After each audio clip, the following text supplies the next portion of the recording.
Buenos días, bienvenidos a Agenda Económica, 8 de la mañana, muy puntuales. Estamos iniciando esta edición, día jueves 21 de octubre, 30 minutos con las informaciones más importantes para partir este nuevo día en materia de economía, de negocios también. Adelantamos parte de lo que podría ocurrir durante la jornada y cómo están operando los mercados a esta hora de la mañana. Comenzamos con nuestro resumen de noticias, que tiene como tema número uno un nuevo caso de colusión denunciado en nuestro país. Ayer la Fiscalía Nacional Económica hizo público los antecedentes de esta acusación en contra de 3 empresas de transporte de valores. Las 3 compañías se habrían coordinado en precios, en distribución de mercado en los años 2017 y 2018. Y la acusación apunta en base a la delación compensada, al testimonio de una persona involucrada en esta trama.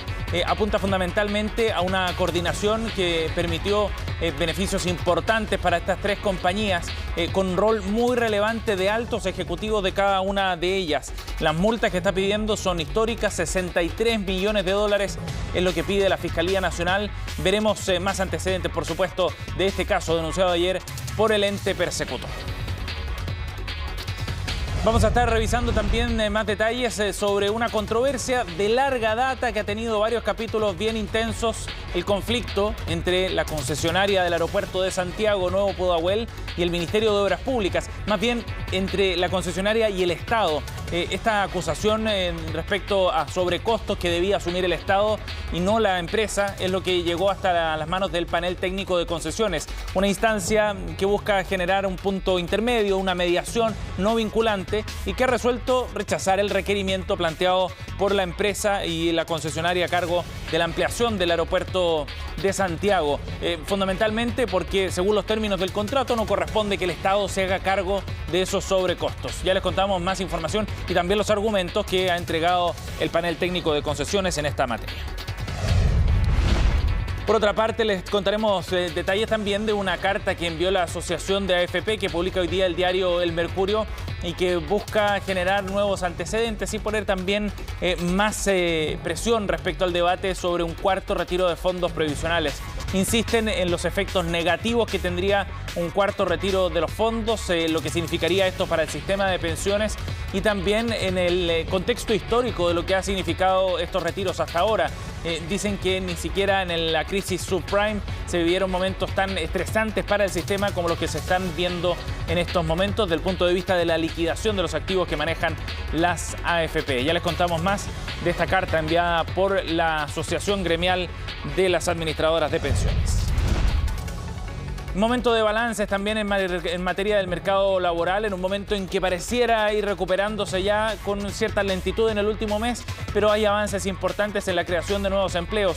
Y un instrumento que se ocupó mucho en el periodo de pandemia, en el momento más crítico de la crisis, fue la Ley de Protección al Empleo, que favoreció a más de 900.000 personas, según datos del Ministerio del Trabajo. Esta ley, que ya no está vigente, recordemos que venció el mes pasado, ha sido reemplazado por otros mecanismos de subsidio a la contratación, pero logró un objetivo relevante, que era mantener el vínculo laboral entre los trabajadores con las empresas, a pesar de todas las detenciones que hubo, forzadas, por cierto, por la crisis sanitaria. Ya revisamos también más antecedentes al respecto. Y nos vamos a los mercados a esta hora, 8:03, para ver qué es lo que está ocurriendo en las principales bolsas del mundo, sobre todo en el hemisferio norte, donde ya están operando las bolsas más importantes. Veamos los datos de Europa primero. El Eurostoxx cayendo 0,28% a esta hora de la mañana. Londres también profundiza sus pérdidas en 0,52%, mientras que el DAX alemán está cayendo bastante menos, eso sí, 0,04% de pérdida para el indicador de Frankfurt, mientras que el Nikkei más temprano cerró con pérdidas bien fuertes, 1,87%, después de un día miércoles que había cerrado con algunos avances leves, eso sí, en el cierre de la jornada. Y fundamentalmente están atentos los mercados a datos que llegan desde China y en particular también a las presiones inflacionarias que se están viendo de la mano de precios de la energía que van al alza, según el análisis que hacen a esta hora medios internacionales. Bien, 8:04, nuestro resumen de noticias para partir esta edición y empezamos a profundizar ya en algunos de estos temas, particularmente en la denuncia de colusión que ha planteado la Fiscalía Nacional Económica en contra de 3 empresas de transporte de valores. Estamos hablando de las empresas Brinks, Prosegur y Loomis. La autoridad, el ente persecutor, ya presentó los antecedentes al Tribunal de Libre Competencia en contra de estas 3 empresas y las acusa fundamentalmente de fijar sus precios y repartirse mercado entre los años 2017 y 2018. Las multas que está pidiendo la Fiscalía Nacional son de 63 millones de dólares y además se pide multar a los gerentes generales de las empresas y a 2 ejecutivos regionales. Es una mala noticia, evidentemente, porque hay un perjuicio para el mercado, en particular para la sociedad en conjunto también de la mano de esta colusión. La buena noticia es que efectivamente la Fiscalía es capaz de detectar este tipo de casos. En ese sentido, las normativas y los incentivos que están puestos para poder generar antecedentes concretos están funcionando, porque esta denuncia surge a partir de la delación compensada de una persona natural. No es una empresa, como ha ocurrido en otros casos, como sucedió en el caso de colusión de farmacias, por ejemplo, sino que es una persona natural que estaba al tanto de los antecedentes, que va a la Fiscalía y entrega los primeros antecedentes que luego marcan la investigación. Acá hay responsabilidad también que se atribuye directamente a los gerentes generales de estas empresas que están ya acusadas y donde se plantea básicamente que hay antecedentes, evidencia material, pendrives, registros de conversaciones de WhatsApp, correos, entre otros, en donde queda claro un patrón de coordinación de precios y de una forma de participar, de repartir la participación de mercado de cada una de estas compañías. Son montos importantes los involucrados, por eso las multas de 63 millones de dólares que se está pidiendo en contra de estas 3 empresas. Las multas individuales más altas que ha pedido la Fiscalía Nacional en un caso de colusión, las que se están pidiendo para estas compañías. Hay datos bien relevantes que son insólitos. Por ejemplo, dentro del escrito se menciona que en algún momento un banco solicita a una de estas 3 empresas hacerse cargo de la administración de 100 cajeros más, modificar el contrato básicamente. Y esta compañía, a la que se le estaba ofreciendo un buen negocio, lo rechaza básicamente para poder respetar el acuerdo que tenía con las otras 2. De esa forma sigue coordinando el mercado, se fijaban los precios con el perjuicio consiguiente, por supuesto, para todos los clientes. Por supuesto que este caso remece al mercado nuevamente, es uno más de colusión que se conoce en nuestro país. Veremos cuáles son los pasos a seguir, sobre todo por los requerimientos a nivel internacional, ya que varios de los ejecutivos acusados a quienes se está pidiendo multa y que podrían incluso correr el riesgo de pena de cárcel se encuentran en el extranjero. Bien, nos vamos a otro tema, 8:07 minutos, para contarles detalles de lo que resolvió el panel técnico de concesiones respecto a la acusación que había planteado Nuevo Pudahuel. Es la empresa concesionaria del aeropuerto de Santiago y que había pedido, recordemos, una compensación de parte del Estado por los mayores costos asociados a la pandemia, fundamentalmente. La compañía lo que ha dicho es que debido a los retrasos que provocó la pandemia, al menor movimiento también en el aeropuerto producto de las suspensiones de vuelos, era necesaria una compensación de parte del Estado en favor de la compañía. Sin embargo, el panel técnico de concesiones rechazó esta compensación requerida, que alcanzaba un monto total cercano a los 30 millones de dólares. Y de esta forma entonces se pone otro antecedente sobre la mesa en favor del Estado, en este caso, para rechazar los requerimientos de la empresa, que están escalando ya a nivel internacional y a las instancias judiciales correspondientes, porque el panel técnico y lo que resuelve no es vinculante. La empresa estaba solicitando esta compensación por los mayores costos incurridos en la construcción, por las medidas que tuvo que adoptar forzadamente por lo establecido por la autoridad sanitaria, y de esa forma entonces se solicitaban estos montos que además podían significar también una compensación, por ejemplo, por la vía de una extensión de contrato. Sin embargo, lo que ha dicho el panel de concesiones es que conforme a la regulación del contrato vigente hasta el año 2035, corresponde a la concesionaria asumir los costos en que ha incurrido con motivo de la pandemia de COVID-19. Es el punto que ha defendido el Estado, en particular el ministro de Obras Públicas, Alfredo Moreno, hasta ahora, dándole la razón de esta manera entonces a el Estado de Chile en este asunto. Queda largo trecho en todo caso para resolver esto, ya está en instancias judiciales e internacionales. El cuarto retiro de fondos previsionales sigue copando la atención, por supuesto. Está, recordemos, en trámite en el Congreso, en el Senado en particular, donde la Comisión de Constitución está revisando los detalles de esta iniciativa. Y surgen nuevas señales de alerta respecto al impacto que podría generar la aprobación de este cuarto retiro de fondos. En este caso ha sido la Asociación de AFP, el gremio de las administradoras de fondos de pensiones, los que alertan que la situación es crítica y que los parlamentarios deberían rechazarlo para garantizar la estabilidad y la continuidad del sistema de pensiones. A través de esta carta que enviaron al gobierno, también al Congreso, dicen que nunca en 40 años se habían afectado tanto los títulos de deuda a nivel local, como uno de los efectos directos que ha tenido estos retiros. Mencionan que en distintas ocasiones se han producido crisis graves, la crisis asiática, la crisis financiera del año 2008, pero ninguna había generado mayor impacto que la que estamos viendo ahora, es lo que plantea al menos esta carta. Y advierte fundamentalmente sobre el impacto de los fondos C, D y E. Recalca que en esos sectores verán caer sus ahorros previsionales en octubre por el impacto de los retiros sucesivos en los instrumentos locales de inversión. Afectan fundamentalmente el rendimiento de las tasas y ya se ha visto caídas de 7% en el fondo E en lo que va de octubre, de tal forma que se está afectando fundamentalmente a los afiliados que están buscando espacios de menor riesgo, entre ellos aquellos que están más cerca de jubilar. Por lo mismo, plantean, en línea con lo que ha dicho el Banco Central, que cada retiro va generando un efecto cada vez mayor respecto a los anteriores. Otras señales de advertencia sobre lo que está ocurriendo en el debate en torno al cuarto retiro en el Congreso. Esta semana hemos visto momentos bien relevantes en la evolución del precio del cobre. Estuvo muy cerca de batir su récord de precio histórico. Ha bajado con fuerza, eso sí, en los últimos 2 días. Fundamentalmente por los movimientos en el mercado en términos de oferta y de demanda por el metal rojo. Pero a pesar de estas modificaciones tan bruscas, hay algunos analistas que ven que el próximo año podría llegar por sobre los $5, lo que sería sin duda una muy buena noticia para nuestro país, pensando en el ingreso para las arcas fiscales. En la siguiente nota revisamos cuáles son las proyecciones respecto al principal producto de exportación chileno.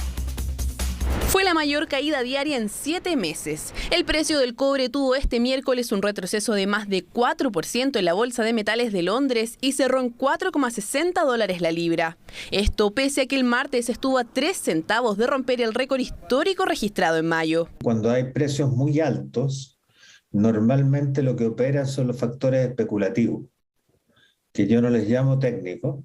Fluctuaciones de precio que responden primero a la cantidad de inventarios que hay en China. El stock de cobre está en niveles históricamente bajos y al haber poca oferta y mucha demanda, sube el precio de las materias primas, aun cuando se haya querido mitigar este efecto. Salió a liberar su inventario diciendo el precio del cobre está bastante alto, ¿ya? Y nosotros tenemos cantidad, por tanto lo pusieron a disposición del mercado, lo cual bajó la cotización. Ahora, menos de 3 meses, estamos viendo que no tenían tanto inventario como ellos decían.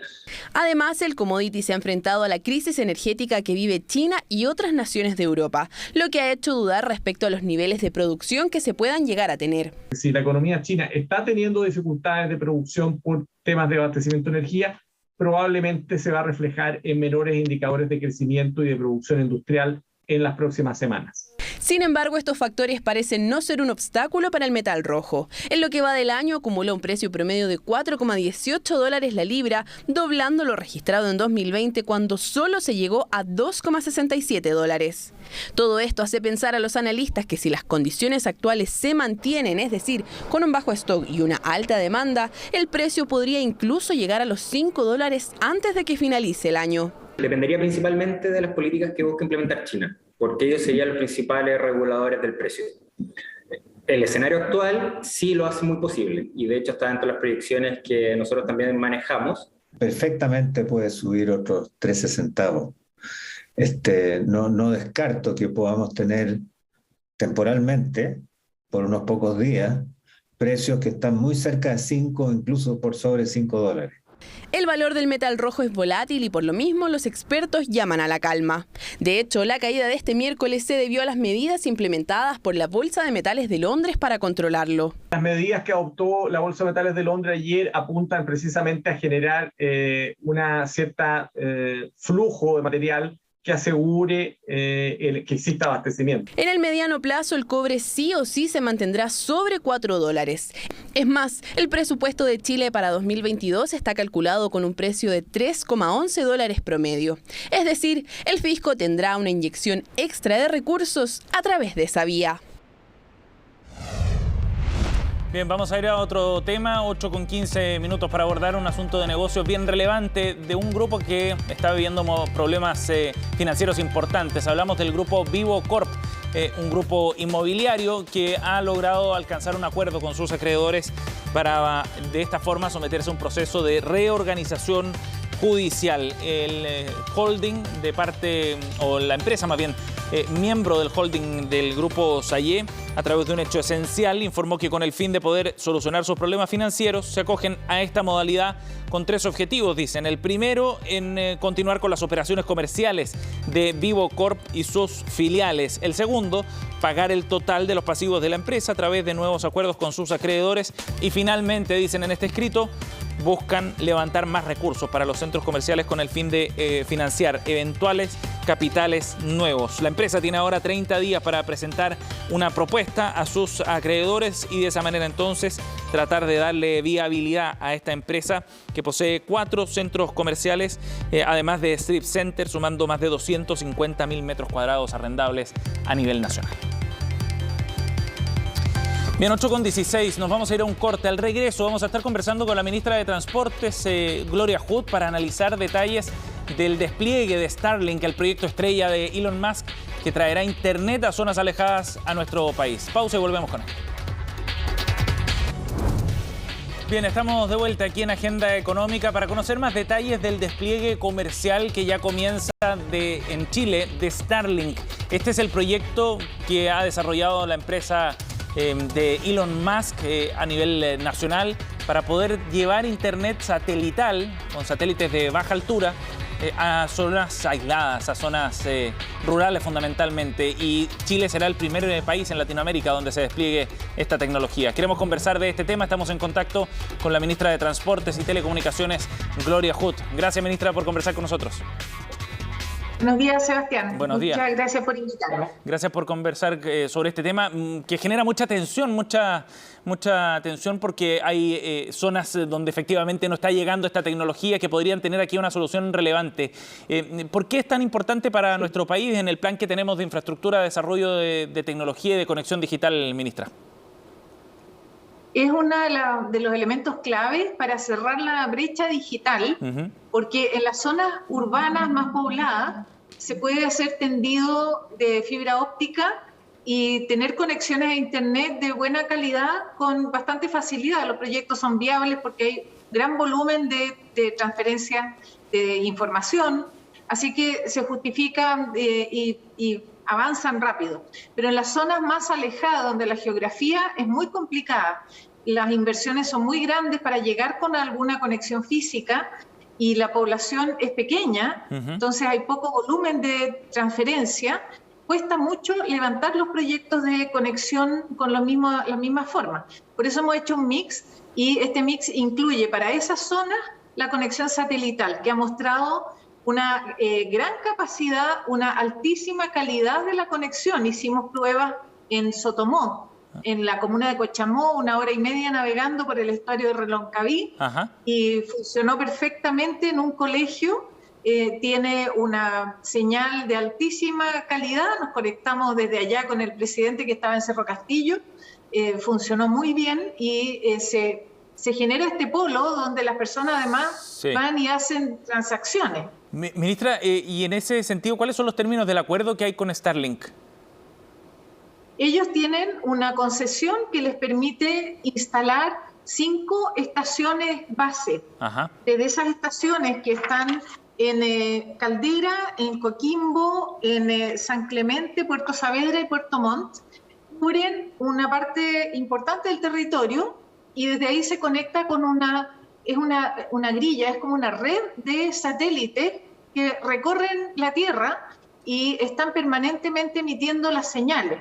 Perfecto. Y eso permite que independientemente del lugar donde se instale, siempre tiene un satélite que replica la señal y permite hacer la conexión a Internet. ¿Cuánta gente podría verse beneficiada con esto, ministra?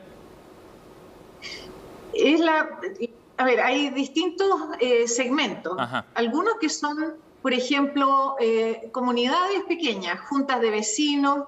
Tenemos también una experimental en Caleta Sierra, en Coquimbo, que es una caleta de pescadores. Pero también hay, por ejemplo, un lodge que esté en una zona aislada, o emprendimientos turísticos de agroturismo, claro, que son también en zonas alejadas, pequeñas, donde hay poca población, y se requiere tener una buena señal porque llegan turistas que necesitan mantener su conexión. No hemos calculado la cantidad de personas que podrían verse beneficiadas, pero ese es el perfil que tendría este beneficio, y por supuesto las escuelas rurales, todos los centros más alejados, y por ejemplo uno de estos kits permite dar una cobertura a 100 metros a la redonda, es decir, hay como un punto de conexión de muy alto estándar, entre 50 y 150 megas de velocidad de transmisión, y admite hasta 20 personas conectadas simultáneamente. Así que es una muy buena solución. Sí, claro. Es fácil de instalar, además el kit se compra y lo puede instalar el propio usuario. Sí. Es bastante de instalar y poner en marcha rápidamente. Ministra, ¿y aquí hay subsidios asociados al desarrollo y al despliegue de esta nueva tecnología o es un desarrollo comercial independiente? No, esto es un desarrollo completamente comercial privado, no tiene ningún subsidio, y los únicos subsidios que podrían aplicar son parte de otro proyecto que es la conectividad para la educación, y perfecto, que cubre 10.000 colegios con internet de alto estándar, gratuito, y en algunos casos de esos colegios, sobre todo los que están más aislados, está previsto también dar una cobertura con señal satelital, y en ese caso se paga con el subsidio. Ajá. Pero el despliegue de Starlink y el que viene de Amazon, sí, y una tercera empresa que acaba de pedir también concesión, son totalmente privados, y cada uno asume el riesgo de estos despliegues y de su estrategia comercial. Es bueno lo que usted menciona, ministra, porque claro, hay más interesados también en hacer el despliegue. ¿Por qué es relevante para Chile lograr esta cobertura en esas zonas aisladas? ¿Qué impacto puede tener esto, ministra? Vemos que gran parte de los problemas por los que estamos atravesando en el país provienen de brechas que no se cerraron a tiempo o que no se anticiparon a tiempo. Brechas de oportunidades, brechas de acceso, de educación, brechas económicas. Y la próxima brecha, sin duda ninguna, es digital. Y nosotros lo que queremos es anticiparnos y empezar emparejando la cancha, que las personas, independientemente de donde vivan, puedan tener acceso a una conexión de Internet de alto estándar. Y eso requiere una mezcla de tecnologías. Y por eso es tan importante tener esta tecnología, porque Chile, por su geografía y por la forma en que está distribuida la población, tiene una cantidad muy grande de localidades pequeñas. Claro. Y esas localidades pequeñas pueden ser cubiertas con esta tecnología. En 5G, por ejemplo, hay, como parte de las contraprestaciones, 366 localidades aisladas que también van a ser cubiertas por obligación con la cobertura de esa otra tecnología móvil. Sí. Así que eso da cuenta de que hay una cantidad muy grande de pequeñas localidades donde las personas tienen actividad agrícola o en general es agrícola o agroturismo o ganadera, en las montañas, por ejemplo, o en caletas pesqueras. Claro. Son localidades muy alejadas, de difícil acceso, de alto costo de inversión, como decía, si es que uno piensa en un tendido de fibra óptica. Sí. Así que por eso esto es una de las tecnologías con las que estamos tratando de dar la cobertura para cerrar la brecha digital. El otro, por supuesto, que es la fibra óptica, con proyectos de última milla en que los gobiernos regionales están entregando un subsidio importante para la inversión. Sí, y que pueden generar cambios bien relevantes para los estudiantes en las escuelas, para los sectores productivos también, por supuesto, generando nuevas oportunidades. Interesante el despliegue de todas maneras. Ministra, muchísimas gracias por conversar con nosotros, muy amable. Muchas gracias a ustedes. Que tengan buen día. Igualmente. 8:28, estamos cerrando esta edición de Agenda Económica. Gracias por acompañarnos. Ya vienen las noticias internacionales en Conexión Global con Jacinta Molina. Que tengan un buen día.